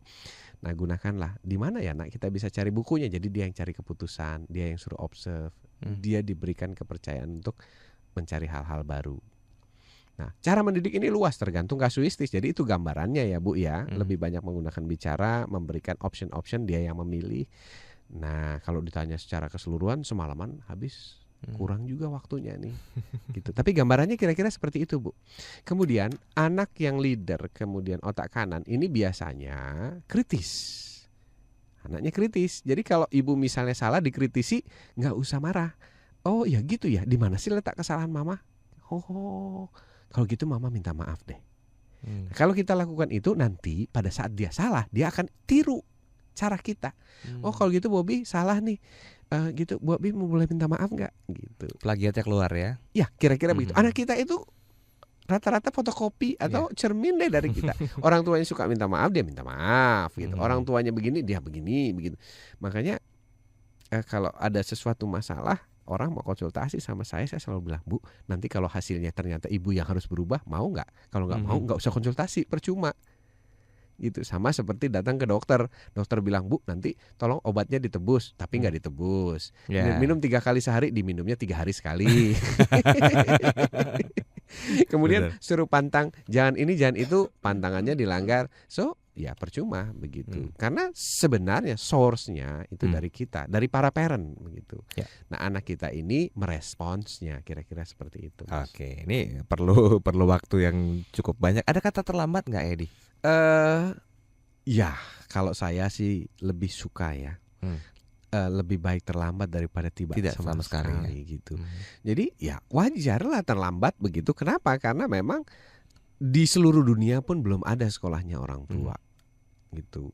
Baru kita adakan program-program parenting yang sifatnya seminari dan sebagainya gitu. Kemudian buku-buku mulai ditulis, banyak ditulis, dan pengalaman-pengalaman saya mulai dibukukan. Mudah-mudahan ini bisa menjadi sebuah cara pembelajaran baru dalam mengasuh anak kita begitu. Jadi kalau kita merasa terlambat, that's okay gitu. Normal, it's logis gitu. Nah, sudahlah, nggak usah pikirkan masa lalu. Yang perlu difokuskan adalah mulai besok kita mau ngapain nih. Iya. Ini luar biasa dan bijak sekali ya kalau misalnya orang tua bisa berpikiran seperti ini semuanya. Nah, kita akan coba combine pertanyaan yang masuk di line email yang sudah kami rangkum untuk bisa dibahas pada kesempatan malam hari ini. Jadi bersabar sejenak untuk Anda, jangan kemana-mana, jangan ganti channel radio Anda karena Indonesian Strong From Home segera kembali. Baik, terima kasih Anda masih setia bersama dengan kami dari 95,9 Radio Smart FM Jakarta. Saya Daryl Adam masih bersama dengan Ayah Edi tentunya dalam program Indonesian Strong From Home. Nah, ini kita akan coba sikapi berapa pertanyaan yang masuk dari akun Facebooknya Ayah Edi. Yang pertama ada Ibu Dini RA. Ayah Edi yang baik, saya ada masalah dalam mendidik dua anak saya. Anak pertama itu berumur 5 tahun 8 bulan, yang kedua 2 tahun 4 bulan, dan dua-duanya ini laki-laki. Saya sudah berusaha mendidik mereka dengan cinta kasih layaknya seorang ibu, tapi kadang saya nggak kontrol dalam memarahi anak-anak. Kalau mereka memarahi anak-anak saya, kalau mereka suatu ketika melakukan kesalahan, kadang hukuman fisik nggak jarang saya berikan. Yang saya ingin tanyakan, apakah hal-hal tersebut nantinya berimbas pada masa depan anak saya? Misalnya mereka merasa tidak bahagia dan sebagainya. Dan pertanyaan saya, apa sebaiknya yang perlu saya lakukan? Terima kasih untuk jawabannya. Wassalam. Baik, silakan. Ya pasti berimbas gitu. Saya sering bilang begini ya Mas Daryl ya. Seandainya kita merantau nih ke luar negeri, terus ada Christmas atau Lebaran, itu yang menentukan kita pulang ketemu orang tua apa sih? Kan memori masa lalu ya. Kalau kira-kira orang tuanya nyebelin dan sebagainya, paling ya telepon aja. Merry Christmas ya Ma. Terus selamat Lebaran ya Pak, misalnya gitu kan. Tapi kalau kita punya kenangan manis dan banyak sama orang tua, saya jamin nggak tahan dia nggak pulang. Garansi itu. Bener. Pasti jauh-jauh mau dia sekarang tinggal di Eropa, dia pasti pulang. Dia bela-belain. Kenapa? Karena manusia ini terikat oleh emosional, dan emosional itu terikat oleh memori. Maka sebenarnya kalau kita jadi orang tua yang baik buat anak-anak kita, itu sedang berinvestasi memori buat masa depan kita, bukan masa depan anak kita. Ya, walaupun secara langsung dia juga akan lebih baik, tapi yang jauh akan menikmati hasilnya tuh kita. Nanti kan kita suatu saat tua rentak nih ya, udah sensi kan sama anak kan. Betul. Bayangin loh kalau jauh-jauh nggak pulang Lebaran, anak-anak pada nggak pulang, tuh dalam loh buat para orang tua. Swear ya. Iya. Tapi apakah anaknya nanti pulang atau tidak, memeluk kita secara langsung atau hanya mengirim surat, atau sekarang pakai gadget modelnya, it depends on berapa bagus kita berinvestasi pada mereka. Memori loh. Ini boleh dites deh. Nah, kita kalau punya orang tua jauh, berapa sering kita nengokin tergantung memori dulu waktu masih kecil. Gitu. Berapa sayang dia sama kita. Nah, terus bagaimana caranya? Ya, saya sih pertama mengajak para orang tua untuk reconciliation ya. Kita dulu dididik oleh orang tua kita punya alam bawah sadar seperti itu, ya sudahlah, oke. Kita terima saja, ikhlas saja. Nah, sekarang what next? What next? Apa yang perlu kita lakukan begini, Bu? Coba tolong buat aturan main lah. Negara yang tertib itu adalah yang negara yang aturan mainnya jelas, tegas, clear, disepakati. Jadi negaranya bagus ya. Kayak Swiss lah, ambil contoh ya. Swiss nggak punya tentara tapi damai-damai aja tuh, karena aturan mainnya jelas, sehingga masyarakatnya tuh tahu cara bagaimana berbuat baik. Saya sering mengatakan, kalau di rumah itu kita nggak punya aturan main, maka anak-anak kita bingung bagaimana caranya berbuat baik. Karena aturan mainnya nggak jelas. Sama seperti di jalanan sekarang. Ya, apa Mas Daryl nggak bingung kalau bawa mobil? Bagaimana sih kita nih mau berbuat baik tuh gimana sih? Apakah kalau misalnya ada lampu kuning nih ngerem, tapi tiba-tiba belakang klakson, atau enggak motor jeduk tebrak dari belakang? Nah, aturan main yang baik dan tegas ini akan membantu anak-anak kita untuk menjadi lebih baik. Satu. Terus yang kedua, mengurangi faktor marah pada anak. Kenapa? Karena waktu terjadi pelanggaran-pelanggaran aturan main, kita kan tinggal bilang saja, oke, kamu melanggar A ya, berarti konsekuensinya C. Kamu melanggar D ya, berarti konsekuensinya F. Itu kan udah berpasang-pasangan, jadi nggak keburu emosi. Masalahnya emosi itu terjadi adalah karena kita nggak siap menghadapi kasus. Gitu. Anaknya melanggar ini, larinya ke emosi. Tapi kalau kita udah siap dengan seperangkat aturan, oke, kamu ini berarti konsekuensinya ini. Kamu ini maka konsekuensinya. Jadi nggak jadi emosi ya, karena kita punya perangkatnya. Sama seperti sistem keadilan sekarang kan, orang melanggar ini. Oke, melanggar pasal sekian maka konsekuensinya ini. Melanggar pakaian maka konsekuensinya ini. Pada saat di jalanan nggak ada aturan main, jadi pakai aturan jalanan. Orang ambil ayam gitu ya, mencuri ayam, dipukulin sampai mati kan? Nggak ada aturannya. Karena nggak ada aturan main begitu. Oke, baik. Kita akan sambung lagi nanti sudah ada yang coba berinteraksi. Ayah Edi. Smart FM, selamat malam. Halo, selamat malam. Selamat malam Bapak. Iya, dengan Bapak siapa di mana Pak? Iya, saya Muhtamil Mas Arief. Pak Muhtamin. Iya. Ya, silakan singkat saja Pak Muhtamin. Selamat malam Ayah Edi. Selamat malam Pak Muhtamil, apa kabar? Ini lagi di mana nih posisi nih? Lagi santai nih ya di rumah. Oh, ayo silakan Pak. Iya. Gini Ayah. Saya ingin flashback ke belakang dulu. Ya. Karena dulu kan waktu itu belum kenal Ayah Edi gitu kan. Oh gitu ya. Terus itu gimana Pak? Saya masih umur 2 tahun. Iya. Ini jadi dia nangis malam gitu kan. Anak Bapak nih ya. Dia minta gendong gitu. Iya. Minta gendong gitu kan. Nah pada waktu istri saya mau menggendong itu, anak saya itu si Isnah namanya. Si Isnah itu nggak mau gitu, nggak mau gitu. Dia minta lagi kalau ibunya udah duduk lagi minta gendong gitu. Kayak gitu. Nah yang saya ingin tanyakan itu penyebabnya apa gitu kan, efeknya bagaimana. Dan kebetulan istri saya sekarang sedang mengandung 8 bulan. Ya, mungkin untuk persiapan anak saya nanti gitu, untuk langkah apa yang baik gitu. Baik, itu saja Pak Muhtamin. Terima kasih Ayah. Iya, terima kasih Pak Mu. Terima kasih. Silakan Edi. Iya, penyebabnya bisa bermacam-macam dan kita tidak bisa menduga-duga.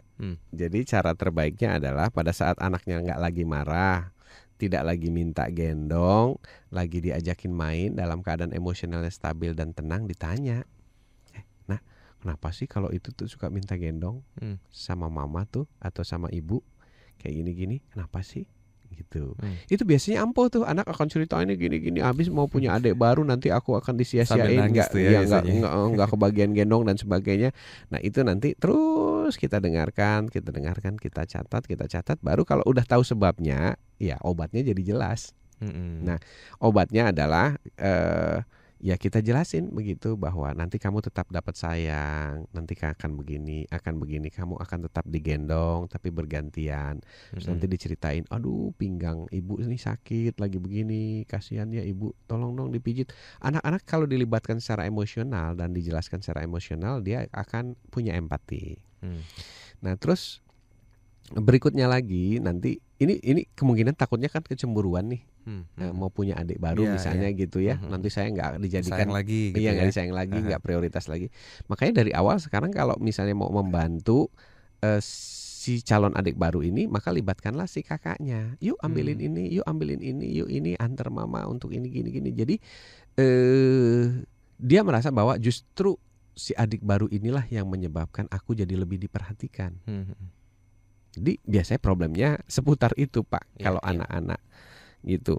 Nah berkaitan dengan gendong, kalau anak saya pengalamannya begini, dia juga dulu suka minta gendong. Terus akhirnya saya bilang, aduh ayah kalau gendong kamu, yuk hitung berat yuk, nimbang. Akhirnya nimbang, sekian loh, itu sama dengan ayah ngangkat karung sekian. Pinggang ayah suka sakit di sini loh. Gitu. Dede Dimas masih mau pegang gendong sama ayah. Enggak ayah, gendongnya sebentar aja. Sekarang lama-lama udah nggak pernah gendong lagi begitu. Jadi approach secara personal, kemudian secara emosional, menunjukkan bahwa kenapa alasan kita tidak mau gendong, itu akan membuat pemahaman yang baik buat anak Pakmu. Baik. Acting juga penting nih Pakmu ya. Sepertinya ya. Baik, kita sapa penelpon berikut Ayah Edi. Smart FM, selamat malam. Selamat malam. Iya, dengan siapa di mana, Bu? Dengan Ibu Nia di Pekanbaru. Ibu Nia, silakan Ibu Nia. Ya, terima kasih. Gini Ayah. Ya, Bu. Saya ingin tahu tentang kecerdasan intrapersonal dan interpersonal itu ya. Ya, suara Ibu terputus-putus loh. Yang kuat. Halo. Interpersonal itu. Halo, suara Ibu terputus-putus, Bu. Halo. Halo. Iya. Suara Ibu terputus-putus. Terputus-putus. Iya, kami tidak dengar jelas di sini. Nah, baik, Ibu mungkin bisa mencoba kembali menghubungi kami di 398-33888. Nah, kalau tadi kan sempat menyambung mengenai masalah acting ya.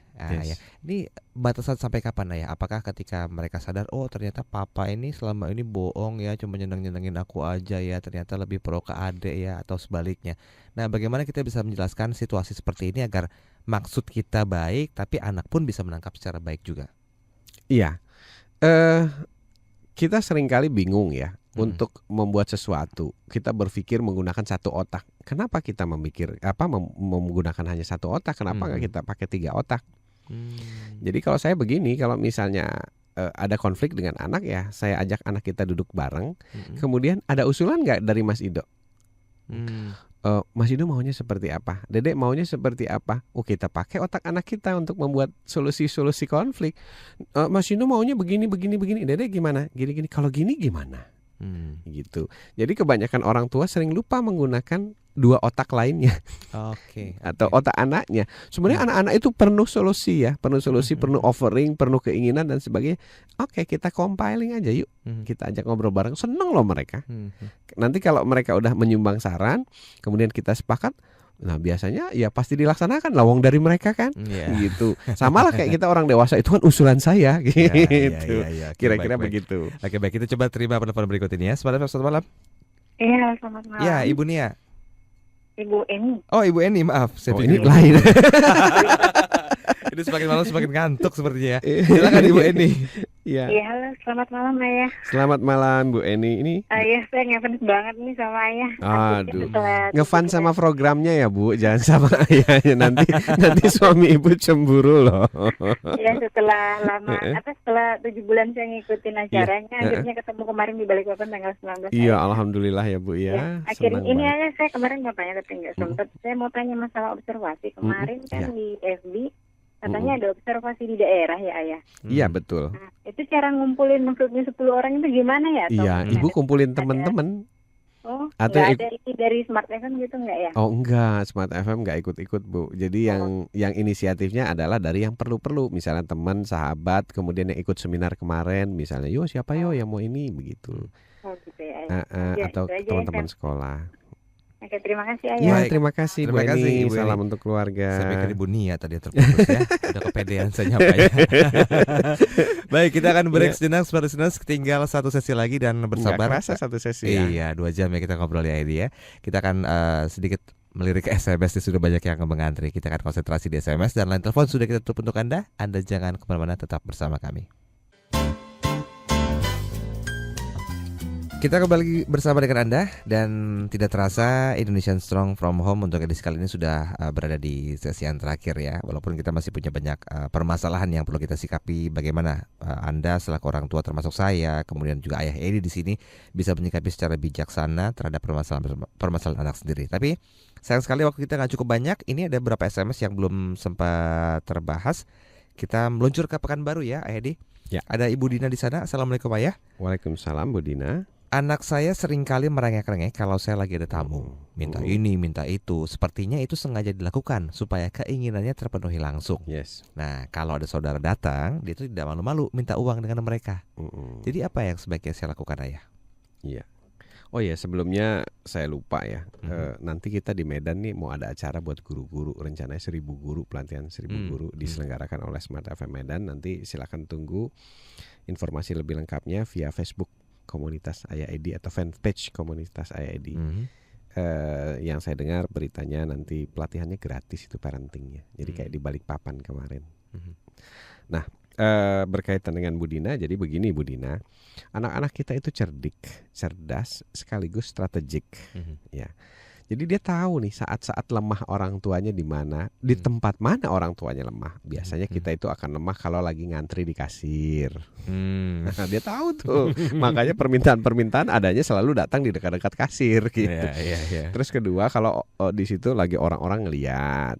Terus kalau lagi ada tamu datang, karena kita takut dinilai oleh tamu, tidak bisa mendidik dan sebagainya. Itu aja problemnya. Nah, jadi yang harus diperbaiki adalah kita mulai merubah sikap. Jadi kalau ada tamu, tegas tetap. Kita bilang sama tamunya, maaf ya, saya lagi mendidik anak. Untuk tegas. Katakan. Kalau misalnya tamunya bilang, gini, nggak apa-apa, itu komentar mereka kok. Saya udah dengar langsung kok dari Ayah Edi misalnya, dari buku parenting ini gitu, bahwa that's okay, nggak masalah. Saya saja, anak saya ngamuk atau ponakan saya pernah ngamuk di mall gitu, karena minta sesuatu, ya ditonton orang satu mall, saya bilang nggak apa-apa ibu, kalau mau lihat nggak apa-apa, silakan. Saya lagi mendidik ponakan saya untuk tidak memaksa saya melakukan apa yang dia mau, sesuai perjanjian, saya katakan. Kita nggak usah malu dan nggak usah takut ditonton orang. Itu yang nonton juga belum tentu bisa kalau dapat kasus yang sama. Jadi santai-santai aja gitu. Dia kan cuma bisa nonton doang. Justru malah mungkin nanti dari nonton itu bisa belajar. Oh begitu ya caranya. Jadi santai-santai aja. Pada saat kita yakin apa yang kita lakukan benar, ya sudah, santai. Begitu, mau ada tamu, mau ada siapa, nanti anak akan belajar. Oh, ini Ayah Edi. Kalau anak saya belajar, Ayah Edi itu entah ada siapapun nggak bergeming. Gitu. Kalau udah nggak bergeming kan, dia mau apa lagi gitu? Ya sudah. Jadi kita kompromi kan, nggak macam-macam. Gitu. Baik. Terus kalau ada misalnya saudara datang minta uang, ya kita jelasin sama saudara, saya sedang mendidik anak, tolong jangan dikasih uang, please. Mertua saya saja mau ngasih uang kan, kalau ngasih hadiah tertentu, oh jangan ya bu, please. Jangan. Kenapa? Karena kami sedang mendidik dia untuk bisa dapat uang harus berbuat sesuatu pekerjaan, baru dia dapat uang. Tidak ada gratis. Gitu. Tidak ada angpau. Dia harus do something, create something, kreatif melakukan sesuatu, dia jual. Ide kreatifnya oke, boleh dia dapat uang. Tapi untuk dapat free, no. Nah, saya dibalik tanya sama anak saya. Kok kita selalu ngasih misalnya sama orang begini, padahal orang itu nggak begini. Oh ya, nah itu beda. Itu konteksnya adalah kita memberi, giving, beramal. Jadi anak-anak kan kritis itu diberlakukan pada saya, kok ini ayah tidak memberlakukan pada si X, Y, Z. Ya kayak gitulah, itu asiknya. Jadi anak-anak kita selalu bertanya, dan sepanjang kita bisa menjelaskan secara logika, ya mereka bisa terima. Oke, baik. Ya, begitu kira-kira Bu Nina ya. Mudah-mudahan terjawab Bu Nina ya. Kita langsung ke SMS berikutnya nih dari 0813 144 77 sekian. Yes. Assalamualaikum, selamat malam ya. Waalaikumsalam, selamat malam. Gimana caranya menyikapi si kakak yang terkesan suka usil sama adiknya sampai adiknya menangis? Nah, gimana nih caranya untuk mengkomunikasikan sama si kakak agar dia pun tidak merasa terpojokan? Baik, yang pertama begini. Anak usil itu pasti anak yang kekurangan aktivitas fisik. Oh. Biasanya tipenya bergerak. Terus right brain, cirinya biasanya rambutnya berdiri-berdiri. Kena lagi. Ya, sebenarnya itu bukan usil. Dia kreatif, cuma nggak ada penyaluran. Jadi ya buat penyaluran secara fisik. Seperti itu. Ya leskan ini, leskan itu, terutama ya yang hubungannya dengan fisik, ya olahraga, karate dan segala macam, berenang. Nanti kalau udah kecapean biasanya langsung tidur, nggak ada itu ganggu-mengganggu. Saya turunin rambut dulu ya. Terus yang berikutnya, jangan lupa lah selalu aturan main. Jadi siapa yang memulai mengganggu, adakan pengadilan di rumah. Dudukan mereka. Awalnya seperti apa ceritanya? Sekarang A bicara. Oke. Kemudian B bicara. Kok beda? Siapa nih yang berbohong? Hadirkan saksi. Oke, jelas ya. Berbohong itu tidak baik, nak. Begini-begini. Iya, nanti dia mulai belajar bahwa baik dan buruk tentang berbohong dan sebagainya. Habis begitu, karena saya sering melakukan proses peradilan, jadi anak saya merasa bahwa oh, orang tuanya tuh adil. Jadi siapa yang bersalah ya dia akan mendapatkan konsekuensi. Sekarang karena saking seringnya mereka sudah paham tentang konsekuensi siapa yang salah dan siapa yang benar. Jadi seringkali nggak perlu pengadilan lagi, saya cuma bilang kira-kira siapa ya yang perlu minta maaf. Mereka akan mikir sendiri gitu ya. Terus langsung mereka bilang nunjuk dadanya. Misalnya Dede gitu. Oh ya, udah tahu ya Dede urutannya ya, kesalahannya udah tahu ya nak ya. Terus Mas Ido mau memaafkan? Kalau mau, mau dengan tulus atau dengan ucapan. Jadi kalau dengan tulus itu artinya habis maafan terus mereka pelukan. Biasanya dengan tulus, ya sudah, mau sekarang atau nanti. Nah itu tergantung masing-masing. Jadi yang mau beri maaf saya tanya, yang mau minta maaf saya tanya, supaya mereka dalam keadaan sama-sama convenient, tidak dalam keterpaksaan, tapi dalam kondisi kesadaran bahwa oh saya salah, saya minta maaf. Gitu. Jadi nggak dalam pressure bahwa kamu harus minta maaf, kamu harus minta maaf. Jadi makanya saya kasih opsi mau sekarang atau nanti atau ada momen tertentu. Jadi pernah mereka ada konflik, kakaknya itu tangannya kena apa gitu di mobil ya. Akhirnya mereka bertengkarnya cuma tidak mau deketan, tidak mau akur. Terus habis gitu saya tanya siapa yang salah, langsung dedenya angkat tangan. Mas Ido mau maafin? Mau, tapi nanti di rumah. Sampai mungkin dia rilis dulu, kan orang yang lagi kesal itu perlu rilis dulu, dan itu boleh gitu kalau dia mau tidak maafkan sekarang sampai dia rilis, supaya dalam kondisi bermaafan itu dia sudah zero, udah netral. Dan mereka main lagi. Oke, luar biasa sekali anak-anak. Asik kok ya, anak-anak kita tuh makhluk-makhluk yang luar biasa deh. Sepanjang kita tahu bagaimana caranya, begitu. Oke, baik, ini mungkin SMS terakhir Ayah Edi yang sempat kita bahas malam hari ini ya. Walaupun masih banyak SMS yang tidak sempat dibahas. Ya, mohon maaf nih nggak bahas. Ya, dari Olive di Jakarta. Selamat malam Ayah Edi. Selamat malam Bu Olive. Saya mau tanya sedikit mengenai kurikulum homeschooling. Itu seperti apa ya? Apakah untuk homeschooling itu ada ijazah resmi seperti sekolah formal atau gimana? Begini ya, homeschooling itu sangat lentur sekali. Kalau perlu ijazah, ada ijazah. Kalau perlu formal, ada formal. Apakah ijazahnya setara dengan sekolah non homeschooling? Sama, tidak ada tulisannya di situ ijazah homeschooling, tidak ada ya, ijazah SMA, ijazah SMP begitu. Itu.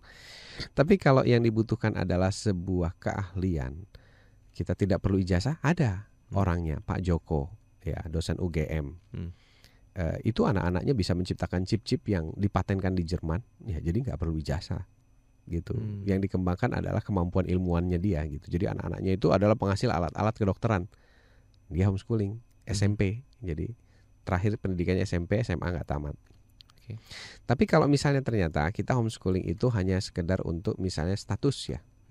Oke, kita cari ijazah. Itu ada contohnya, misalnya anak-anak yang sekolahnya sekolah tari di Amerika.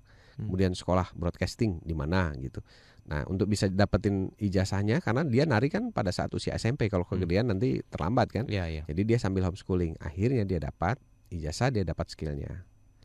Nah terus kalau misalnya kita tujuan homeschooling ini mau nanti yang penting kan perguruan tinggi, nanti kalau kerja kan nggak ditanya tuh SMA di mana, SMP di mana, kan yang ditanya kan lulusan mana, terakhir spesialisasi apa faknya. Jadi ya udahlah, yang penting dapat ijazah sampai SMA bisa melanjutkan. Itu ada contohnya. Jadi anak bimbingan saya namanya Mas Andri homeschooling.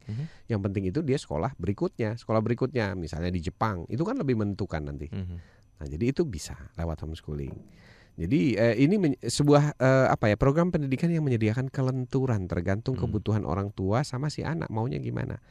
Kalau ternyata misalnya si anak ingin jadi bintang basket dunia atau pemain bola dunia, kan yang dibutuhkan adalah keahlian bola. Untuk apa ijazah misalnya begitu kan? David Beckham kan nggak pernah ditanya ijazahnya apa itu. Gitu. Betul. Ya. Baik, ini sepertinya kita sudah tidak punya waktu banyak lagi Ayah Edi. Tapi kira-kira apa kesimpulan dari perbincangan kita 2 jam malam hari ini? Ya, mari sama-sama malam ini dan sering-sering tiap malam. Sebenarnya anak saya nggak bisa dididik atau saya sih yang nggak bisa ngedidiknya. Nah, karena pertanyaan ini penting. Pada saat kita ingat pertanyaan ini, mudah-mudahan kita lebih banyak belajar. Karena sebagian besar orang tua lupa menanyakan ini pada dirinya. Sebenarnya anak saya yang nggak bisa dididik atau saya yang nggak bisa ngedidiknya. Percayalah, kalau kita mau belajar pasti bisa. Ya, luar biasa sekali. Dan mohon maaf SMS yang tidak terbahas, mungkin insya Allah minggu depan kita bisa membahasnya lagi Ayah Edi. Amin. Demikian perbincangan saya bersama dengan Ayah Edi malam hari ini dalam Indonesian Strong From Home. Saya Daryl Adam. Saya Ayah Edi. So let's make Indonesian strong from home.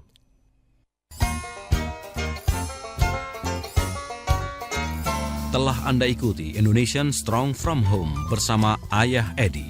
Untuk konsultasi dan seminar, hubungi 0816 182 2323.